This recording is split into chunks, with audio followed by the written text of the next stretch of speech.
I'm happy I finally heard Senator Judge Erwin Tulfo is concerned about the justice or injustice to Vice President Sara. That's good news. Regarding the waste of time here, sabi ni Senator Joker Arroyo, it is useless to argue a legal point with a non-lawyer. When Senator Marcoleta brought that up here, nagkaroon ng commotion. Senator Miriam stood up here many times and said, kaya ka nga nagpo 4 years na law school at nagbabar. So let me give my own interpretation. The impeachment court is formed with lawyers and non-lawyers. And we interact, and it's for everyone, and we're equal. But if there's an engineer here or a doctor, and they talk about medical principles, I have to either study and argue on medical principles. Hindi ko pwedeng sabihin, hindi, ganito lang yan, logic lang yan, etc. Diba? So, ang legal principle natin today is simple, integrity ng court. So, allow me to mention that to the people and help educate my colleague here. The integrity of the court and the justices or judges is always relevant. So if the Supreme Court or COMELEC, Court of Tax Appeals, Sandigan Bayan is being heard, and the judges are being threatened, you give them time. So we cannot take the impeachment out of context. May nangyayaring flood control scandal, may nangyayaring gulo sa Team Unity na hindi na united ngayon.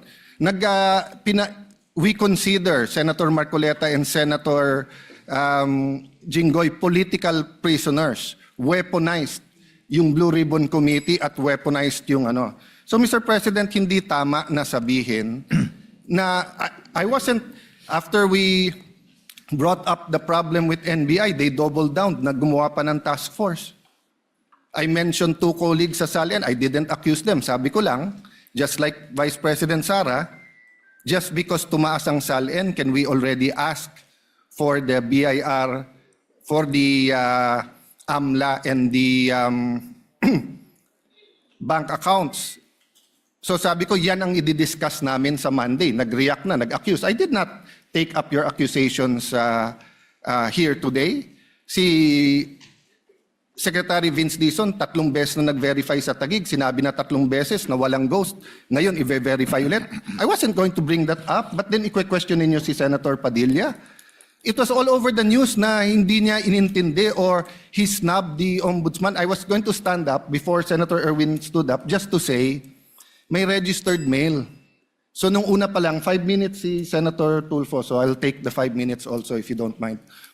The gentleman may proceed and kindly be mindful of the time. Yes, I will now. So I'm just saying, Senator Padilla just stood up to say, sumusunod siya sa batas, tapos. Kaya humaba to, dahil nga, hindi importante ata dito yung integrity ng judge. Lastly, kaya sinabi kong it's useless to argue a legal point.